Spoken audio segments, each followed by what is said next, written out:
I want to thank all the Ugandans who have been praying for me. I've been watching you praying for me at the National Chairman's office, Babaranda and Hadija Muzukuru, praying in All Saints Church, praying in signing the board here near the gate, and all the others who have been wishing me good luck. I appreciate really. It's good to know that I am not as bad as some people try to make me, and that there are Ugandans who appreciate. When some people said I was in ICU,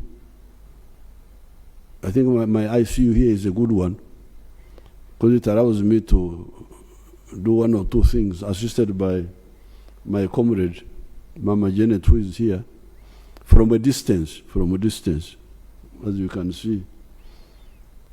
Safe distance. Next time when I come on the TV, I will talk about Corona, because now I am an expert and I'm also a veteran of Corona.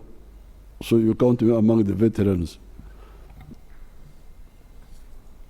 You had your budget, Ugandans, of Uganda shillings 52 trillion.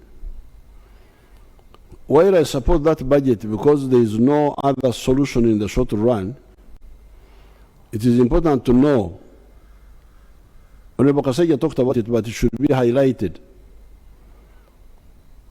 to know that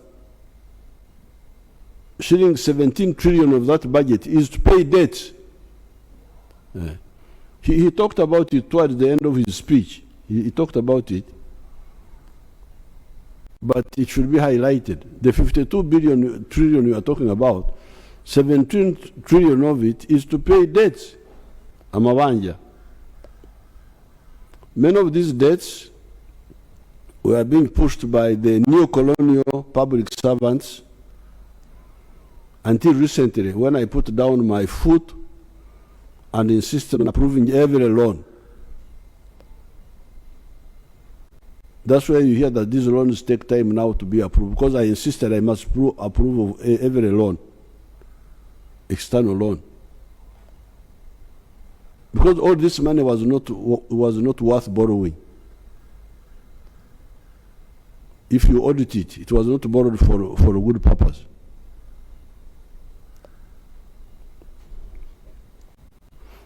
The way forward is that we should borrow less, and I'm glad the minister talked about that, or not to borrow at all. With the discipline, we do not have to borrow at all. URA is also still under collecting taxes. Those URA people, I saw Mr. Msingus there in the TV there, but they are also not doing a good work. Their tax GDP ratio of 13% is not serious. Been importing leather from outside. You can imagine, Amaliba, skins and hides. Until recently, when I built that leather factory in Kaumu, our people were importing leather from China and from India. Now, this is where, and I was hearing all of you making speeches there, but I am begging you, all the NRM cadres,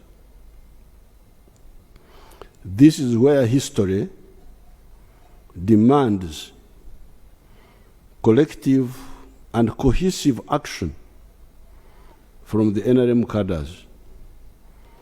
Now that we have got an educated workforce, because now we have got, you saw what Mr. Kasaija was saying, that 80% of Ugandans now can read and write. You heard him saying it there. 80%, literacy rate, 80%. From 43% are literate. Now that you have got an educated workforce, now that we have got enough electricity, now that we have got good roads, and that we are building or repairing the railway system. Here in the speech I did not add, but Mr. Kaseja talked about it. We have got cheap money in UDB for industry. Every effort must be made to add value to all our products. Because this is what is lacking now. To add value to all our products. Add value to coffee, please. Why? Because you will get money more than 10 times more when you add value to coffee than the way we are selling it now. To cotton, timber, cocoa, even fish products, although the factories are producing fish, fillet and so on, but we can add more value, apparently. Gold, we need more gold refineries. Iron ore, we don't want to sell iron ore unprocessed to anybody. We need to sell steel, copper, vermiculite. There's a lot of vermiculite in Bugisu there.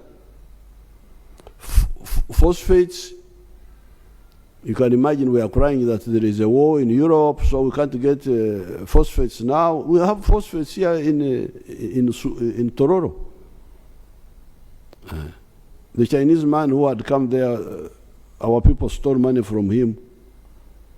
He was stupid. He was giving bribes to idiots and thieves. He should have helped me to get them, and I would have hanged them. But we shall get other investors. So, adding value to phosphates, petrochemicals, maize, bananas, etc., etc. By doing this same economy will jump to US dollars 550 billion instead of the mere 55.2 billion we are talking about, laudable though it is. I am happy to say, we have gone to 55.2 billion, but I'm not satisfied. No. And I think in the other speech which I gave on State of the Nation, I quoted the example of South Korea, and I was able to quote for you the economy of South Korea in 1961. I hope you can compare it with Uganda of 1961. I think that time in the other speech I said the economy of South Korea was two something billion. It is now almost 2 trillion.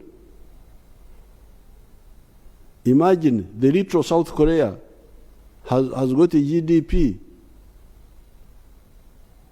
half of the whole GDP of Africa. Of Africa to Baswara.